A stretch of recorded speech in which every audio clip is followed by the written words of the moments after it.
یہ ادب کی فلاح و بہبود کا ادارہ ہے، یہ ادب کی ترقی کا ادارہ ہے، اور مجھے ایک عرصے سے اس کے بارے میں افسوس تھا کہ یہ ادارہ ایسے لوگوں کے ہاتھوں میں چلا گیا ہے جو اس کو درست استعمال اس کا نہیں کر رہے۔ آپ تھوڑی سی ڈنڈی مارتے ہیں حکومت کی طرف، تو اس کی خاص وجہ کیا ہے؟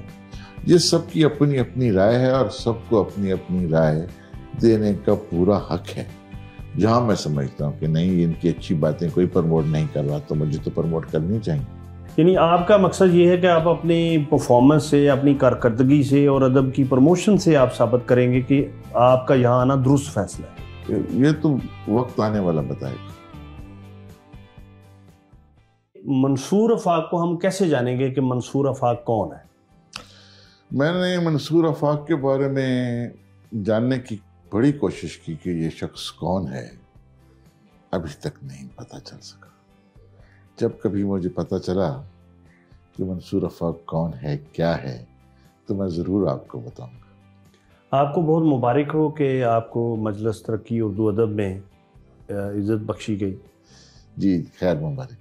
تو یہ بتائیے گا کہ جس طرح چونکہ آپ کالم بھی لکھتے ہیں اور آپ کا جس طرح حکومتی پارٹی کے ساتھ آپ کی وابستگی ہے یا آپ ان کو پروموٹ کرتے ہیں، اس سے ایسے لگتا تھا کہ شاعر ادیبوں کی ایک بڑی خواہش ہوتی ہے کہ اکیڈمی آف لیٹر یا مقتدرہ قومی زبان، اور میں ذاتی طور پہ یہ سمجھتا ہوں کہ آپ اس کے اہل بھی ہیں، تو آپ نے بجائے کسی ویسے ادارے کا سربراہ بننے کے آپ نے مجلس ترقی اردو ادب میں آنے کا جو فیصلہ کیا اور یہ آفر آپ نے قبول کی اس جگہ کو سنبھالنے کی، اس کی کوئی خاص وجہ؟ اس کی بڑی ایک اہم وجہ ہے جی۔ اس کی وجہ ہے کہ جتنے ادارے ہیں نا، جیسے اکادمی ادبیات ہے، یا یہ زیادہ تر ادیبوں کی فلاح و بہبود کے ادارے ہیں۔ یہ ادب کی فلاح و بہبود کا ادارہ ہے، یہ ادب کی ترقی کا ادارہ ہے، اور مجھے ایک عرصے سے اس کے بارے میں افسوس تھا کہ یہ ادارہ ایسے لوگوں کے ہاتھوں میں چلا گیا ہے جو اس کو درست استعمال اس کا نہیں کر رہے۔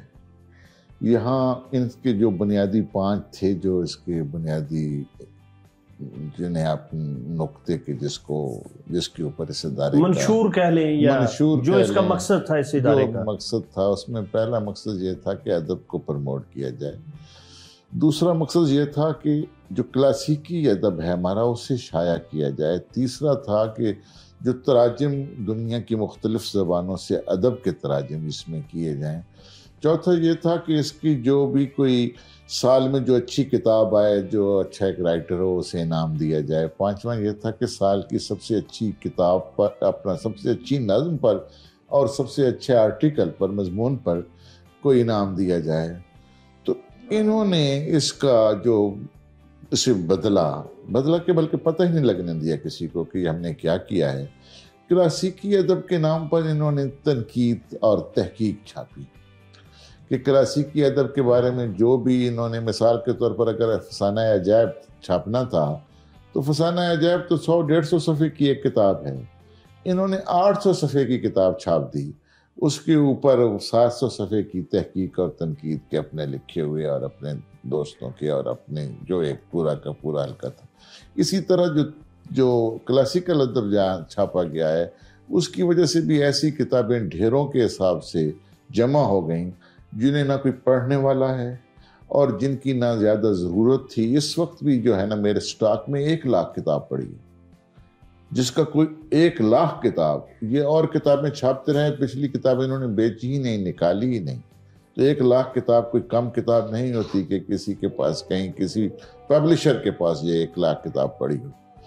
تو یہ سارا کچھ میں نے اس پہلی بار آ کر بدلا ہے۔ اب میں ایک کانفرنس کرا رہا ہوں، سب سے پہلے تو ترقی ادب بین الاقوامی کانفرنس، پورا ایک جو ہے نا جی لاہور ادبی میلہ کر رہا ہوں، کوئی 20-21-22 مئی کو، جس کے تحت میں پورا جو ہے نا ادب کی ترقی کے اوپر پورا جو ہے نا میں نے سارا کا سارا اس پر زور دیا ہے۔ کتابوں کے حوالے سے بھی میں نے سب سے پہلے کہا ہے کہ جتنے ہمارے بڑے لکھنے والے ہیں ان کے انتخابات 100-120-200 صفحے میں چھاپ دیے جائیں، تاکہ کم از کم لوگوں تک ان پہنچے کہ ہاں جی کہ جو ہے نا جی کہ اب دیوان میر جو ہے وہ تو پتہ 6-7 جلدوں میں اتنا زیادہ ضخیم ہے، 30,000 شعر ہیں، تو کوئی ان کو نکال کر دیں کہ ہاں جی پڑھنے والی یہ چیز ہے۔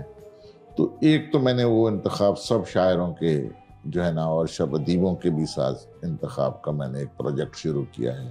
اسی طرح اور بھی جو میں تراجم ہیں وہ میں لٹریچر کے تراجم کی طرف آیا ہوں۔ انہوں نے تو جناب سائنس کی کتابوں کے تراجم کرا رکھے تھے، انہوں نے تو فلسفے کی کتابوں کی، تاریخ کی، مذہب کی کتابوں کے تراجم کرائے ہوئے تھے۔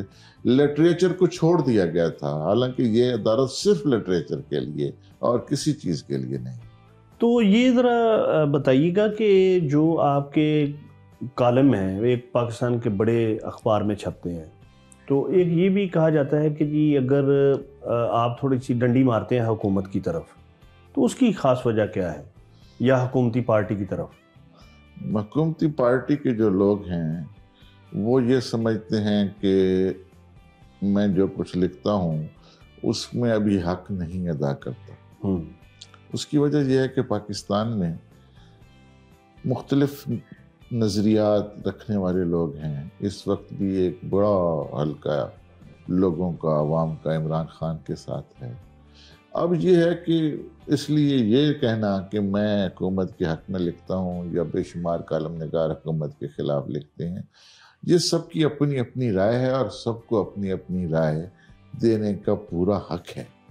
میں پوری سچائی کے ساتھ جو میری رائے ہے میں بیان کر رہا ہوں۔ میں حکومت پر تنقید بھی کرتا ہوں جہاں میں سمجھتا ہوں کہ یہ بات ٹھیک نہیں ہے، جہاں میں سمجھتا ہوں کہ نہیں ان کی اچھی باتیں کوئی پروموٹ نہیں کر رہا تو مجھے تو پروموٹ کرنی چاہیے، اتنی سی بات ہے۔ تو یہ اس کا معاوضہ تو نہیں ہے، یہ جو سیٹ آپ کو ملی ہے اس جو تعریف کرتے ہیں آپ حکومت کی؟ ایک میں آپ کو بات بتاؤں کہ یہاں کا پتہ کر لیجئے کہ اس سیٹ سے مجھے کیا مالی فوائد مل رہے ہیں، تو آپ کو اندازہ ہو جائے گا کہ یہ معاوضہ نہیں ہو سکتا۔ اگر میں نے معاوضہ لینا ہوتا تو میں نے کچھ پلاٹ لیے ہوتے، کچھ اور دیے ہوتے، کروڑوں روپے جن کی قیمت ہے۔ میں نے ادب کی خدمت کا بیڑا نہ اٹھایا ہوتا۔ تو یہ جو کچھ لوگوں کو، ہمارے جو شاعر ادیب ہیں، اس پہ کافی لیدے بھی ہوئی سوشل میڈیا پہ کہ دیکھیں جی ایسے ایسے لوگ بیٹھے ہوئے تھے، یہ منصور آفاق آ گئے، تو یہ کو سمجھ نہیں آیا کہ کیا اس میں کیا معاملہ تھا؟ وہ یہ تھا کہ جو مجھ سے پہلے صاحب یہاں تھے نا، انہوں نے اپنے تمام شاگردوں کو کہا، استاد تھے، کہ جی میرا ابھی 1 سال رہتا تھا، میں نے 8 سال تو گزار لیے تھے لیکن ابھی 1 نواں سال باقی تھا، تو میرے ساتھ زیادتی ہو گئی ہے، تو آپ اس کے لیے ایک چلائیں کمپین۔ تو وہ ایک کمپین کیسا تھا، تو ٹھیک ہے، ان کا حق ہے، میں اس پر کچھ نہیں کہہ سکتا۔ بالکل صحیح۔ یعنی آپ کا مقصد یہ ہے کہ آپ اپنی پرفارمنس سے، اپنی کارکردگی سے اور ادب کی پروموشن سے آپ ثابت کریں گے کہ آپ کا یہاں آنا درست فیصلہ ہے۔ میری جو پہلی بات تو یہی ہے کہ اگر میں ثابت نہ کر سکا تو دنیا کو پتہ چل جائے گا کہ جہاں بالکل حکومت نے غلط فیصلہ دیا تھا، اور اگر میں نے ثابت کیا تو دنیا سمجھے گی کہ نہیں یہ بالکل درست فیصلہ تھا۔ یہ تو وقت آنے والا بتائے گا۔